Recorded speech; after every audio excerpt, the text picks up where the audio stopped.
ఈరోజు ఏదైనా ఒక దుఃఖము ఒక విషయము నీ ముందే కనిపిస్తే నీ ముందే అనిపిస్తే దాన్ని ఎలా డీల్ చేయాలో అర్థం కాక నలిగిపోతుంటే సింపుల్గా ఒక విషయం నేను చెప్పడానికి ఇష్టపడుతున్నాను. అది డీల్ చేయలేకపోవడం ఈ భూమి మీద ఏది కూడా లేదు. డీల్ చేయలేనంతగా ఒక క్రైస్తవుడికి ఏది కూడా లేదు. ప్రతిదీ క్రైస్తవుడు డీల్ చేయగలడు. క్రైస్తవునికి ఆ భాగ్యము ఆ ధన్యత ఇవ్వబడింది.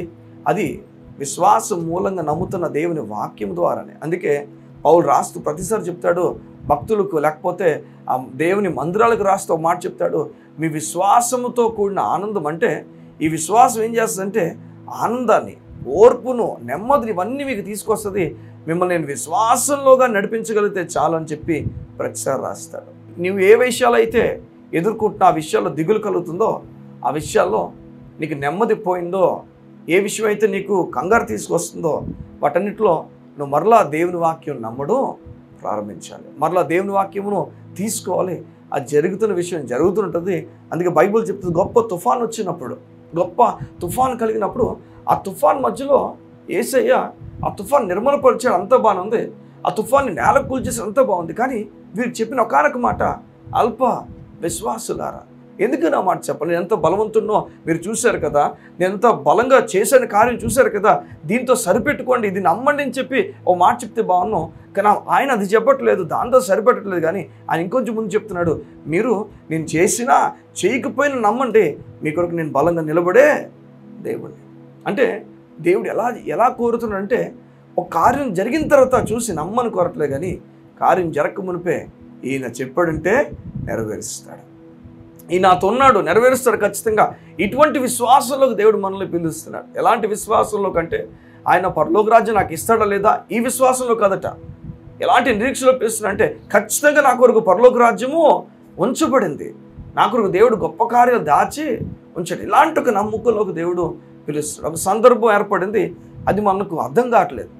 దాంట్లో ఎలా నేను ముందుకు వెళ్ళాలి, ఎలా నేను ఏం అడిగేస్తే ఏం కోల్పోతాను, ఏం అడిగేస్తే ఏం పోతుంది, ఈ విషయాలంటి మధ్యలో ఇలా ఆలోచించకూడదు.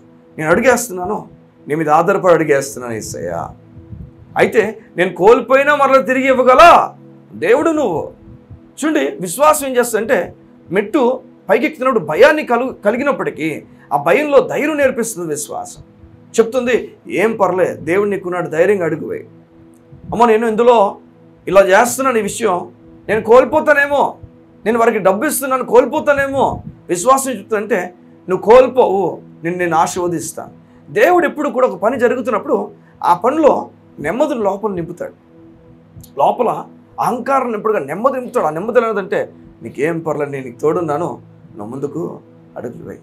ఒకవేళ ఏదో ఒక విషయం దిగులు కలుగు చేస్తున్న విషయం అంటే, భీతికి దగ్గర తీసుకెళ్తున్న విషయం అంటే దేవుడు మనందరితో మాట్లాడి చెప్తున్నాడు, నీకు తెలియజేస్తున్నాడు, నువ్వు విశ్వాసములో ఎదగడం ప్రారంభించు. విశ్వాసంలో ఎదగాలి, విశ్వాసము పట్టుకోవాలి, విశ్వాసముతో నిలబడాలి. అంటే మన జీవితంలో ఎదుర్కొన్న విషయాల్లో మనం కూలిపోయి మాట్లాడకూడదు, కానీ అందులో దేవుడు ఉన్నాడు, నాకు దేవుడు తోడుగున్నాడు, నాకు దేవుడు తోడుగున్నాడు, ఈ విషయాలు మనం మాట్లాడడం ప్రారంభించాలా. ఆ విషయాలు ఏం చేస్తాయి అంటే వాక్యాన్ని మరలా నమ్మినట్లుగా మనకు విశ్వాసాన్ని పెంచుతాం. ఏదైనా మన పట్ల తన కోరిక కలిగి ఉన్నాడా, ఏదైనా చేయమని కోరుతున్నా భక్తుడు నేను చూపిస్తాను. ఆ భక్తుడు ఎలా దేవునితో నడిచాడు, ఎలాంటి వ్యక్తిత్వం కలిగిన వ్యక్తి, తను ఎలాంటి పరిస్థితుల్లో తన జీవితాన్ని ముందుకు నడిపించుకున్నాడు, ఈ వ్యక్తిని పరిచయం చేస్తాను. ఫిలిప్పీయులకు రాసిన పత్రిక వెళ్దాం ఒకసారి. తను ఎలాంటి మాటలు మాట్లాడుతున్నాడు చూడండి.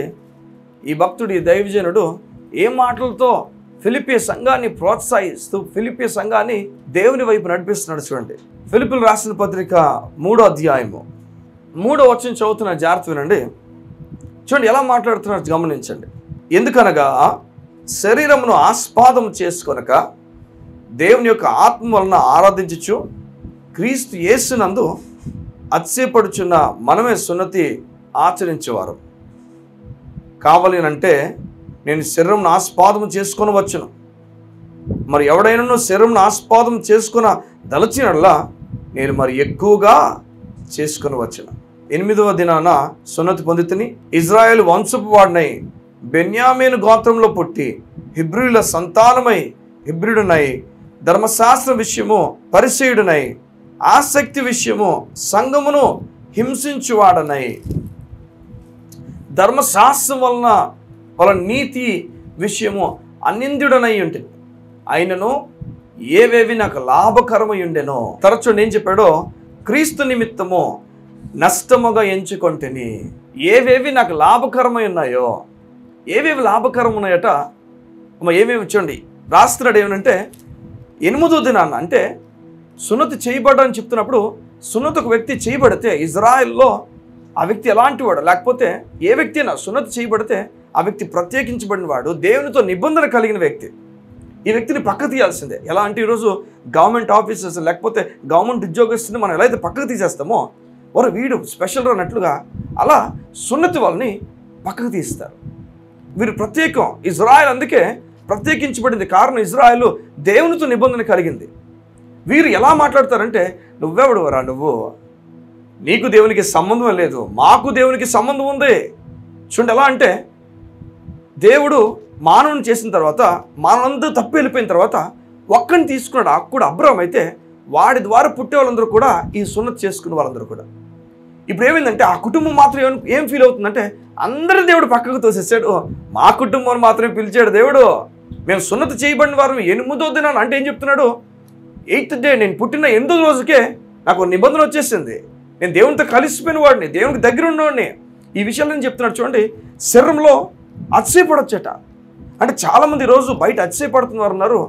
శరీర సంబంధమైన అతిశయం, శరీరాన్ని విషయమైన అతిశయం చెప్తున్నాను వినండి. శరీరానికి సంబంధమైన అతిశయము కేవలం భూమికి మాత్రమే పరిమితమైనది. ఎందుకు ఈ మాట చెప్తున్నానంటే, జాగ్రత్త వినండి.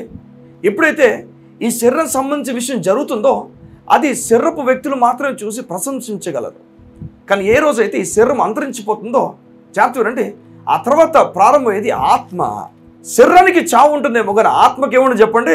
ఒక వ్యక్తి అమాంతంగా వచ్చి మన పేక పట్టుకొని చంపేయడం చూస్తే, నువ్వు ఎందుకు యేసు ప్రభు గురించి చెప్తున్నావు, నువ్వు చంపబడాలని చెప్పి చంపేస్తే, వీడు కేవలం చంపేది శరీరాన్ని మాత్రమే కానీ ఆత్మను మాత్రం ముట్టలేడు. జాగ్రత్త వినండి, వాడు చంపినప్పుడు ఆ చంపగానే కింద పడిపోయి ఆ మరణం అయిపోయి శరీరం మాత్రం మిగిలిపోయింది. ఆత్మ బయటకు వచ్చి వాడు ముందే తిరుగుతుంది కానీ ఆత్మను వాడు ముట్టలేడు. కళ్ళు మూసుకుందాం, ప్రార్థన చేసుకుందాం. మా ప్రియ పరలోకపు తండ్రి, మీకు వందనాలు. మీరు మా జీవితంలో గొప్ప కార్యాలు చేయగల దేవుడు. ఏదైనా విషయాలు మేము దిగులు పడిపోతున్నాం, ఈ లోక విషయాల కొరకు ఒత్తిడి కలిగి, తక్కువ ఆలోచన కలిగి, మా జీవితం ఏంటని చెప్పి నిరీక్షణ లేని బ్రతుకులు మేము బ్రతుకుతుండగా మరలా మాకు జ్ఞాపకం చేస్తావు. నీ మాట ఖచ్చితమైన నీ మాటతో మమ్మల్ని బలపరిచావు, నిరీక్షణ మాకు చూపించావు, రాబోతున్న యుగంలో ఏం జరగబోతుందో చూపించావు. నీకు స్తోత్రాలు. ఒక తరం ఉండబోతుంది, ఆ తరము మరణాన్ని రుచి చూడదు. ఓ మరణమాని ముళ్ళు ఎక్కడా అన్న మాట వారి జీవితం నెరవేరుతుంది. నీకు స్తోత్రాలు. అవును, కేవలం శరీరాన్ని మాత్రమే లోకం ముట్టగలదు కానీ ఆత్మను ముట్టలేదు మా తండ్రి. అయ్యా, శరీరాన్ని ముట్టే వారికి భయపడక ఆత్మను ముట్టు నీకు భయపడడానికి ఇష్టపడుతున్నావు మా తండ్రి. నిలకడైన బ్రతుకులు బ్రతుకుతూ నీవు అయ్యా మమ్మల్ని ప్రేరేపించిన కొద్ది ఘనమైన కార్యాన్ని కొరకు తలపెట్టులాగా మమ్మల్ని తయారు చేయండి. పౌలు గొప్పవాడని పేరు పెట్టి పిలువబడ్డాడు.